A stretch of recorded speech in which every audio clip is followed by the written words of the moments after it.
I thank the co-president. Over the past 1.5 months, members of the Council are now for the third time discussing the so-called International Criminal Court. Last year, we also had an Arria meeting to commemorate some other anniversary of this entity. So the following question arises: what is the basis? What is the reason the ICC is taking up so much time of the members of the Council? Did they manage to obtain an outcome in implementing what the Security Council entrusted with? No. Have they been able to do anything in prosecuting for the most serious crimes under international law? No. We are left with the persistent impression that members of the Council are being drawn into an advertising campaign for this corrupt entity. A few days ago, literally, we were considering yet another empty report on Darfur, where the one single trial over 17 years was presented as a resounding success. Sudan is sliding into conflict, and this is probably the best illustration of the true contribution of ICC to lasting peace. There's also Libya, and the ICC directly participated in destroying its statehood, and this was already in 2011, through putting forward the fakes and tall tales about Gaddafi. They became the fig leaf which was used so to cover up the military aggression by NATO against their country. And the real criminals from the NATO military are acting with full impunity, as are those officials and judges from ICC who manufactured false accusations against the Libyan leader. Having done what the Western masters asked it to do, the ICC on Sudan and on Libya has then moved on to sluggishly imitating activity. We have seen the ICC in action in Afghanistan, Iraq, and Libya. And the ICC can truly be proud of itself. Not a single NATO soldier was brought to account for their actions, not to mention the commanding officers or the leadership of the countries of this purely defensive alliance. What is particularly important here is to gain an understanding of the accomplishments of the courts. We've already drawn the attention of the members of the Council to the fact that throughout its existence, the ICC filed charges against 52 persons, out of whom 47 are African. It's a very interesting statistics given that the most massive and cruel atrocities in modern history were committed by Western countries. After this statistic, it becomes clear why it is that the Western countries are the loudest in expressing their admiration for the ICC.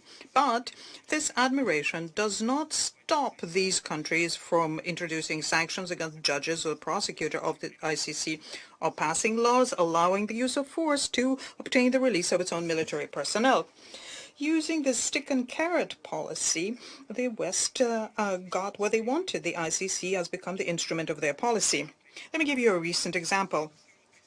As soon as the president of Uganda spoke out against the colonial policy by the West, which is imposing its neoliberal values on everyone, the moment they then entered into a polemic with the United States, then all of a sudden there was an allegation of torture within the ICC. So I would like to ask the ICC the following question. What about the CIA black site torture prisons throughout Europe in countries which are members of the Rome Statute, or is this different somehow?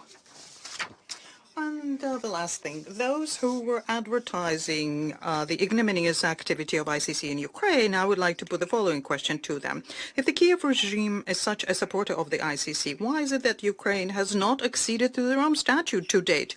Why is it that in order to invoke the ICC jurisdiction, a letter was signed by the Maidan leader Turchinov, who specifically, directly says in that letter that the jurisdiction of ICC is recognized for the purpose of holding Russian nationals to account. And this statement is absurd, legally speaking, but it is noteworthy nonetheless, because what we see here is that the Kiev leadership is afraid of being held responsible for their outrages and their right to be afraid. After the violent Maidan coup organized by the US and EU, and the level of violence was there far higher than in Darfur in 2005, The nationalists who gained power deployed a large campaign to annihilate the people of Donbass. This started in 2014, long before the Russian special military operation, and is continuing to date. But now, with the use of Western weaponry, Western intelligence, and even directions from the West. And in Kiev, they do understand that the massive war crimes, crimes against humanity, the Ukrainian nationalist battalions will be held accountable for that.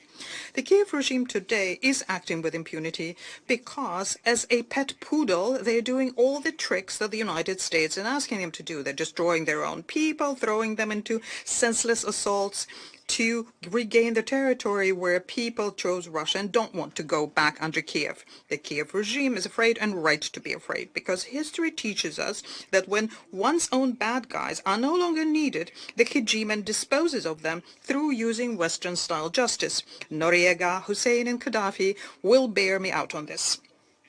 The pet poodle is of interest when it can, well, for as long as it jumps through American hoop. The moment it can no longer jump high, it will be sent to the ICC, a new favorite will be found, and it will become the tool to implement the plans of the hegemon. Overall, the picture is grim. A genuinely good idea to have a truly universal international tribunal has failed, and it would seem that we're gathered here today to bury the hope of fair-minded international justice. I thank you.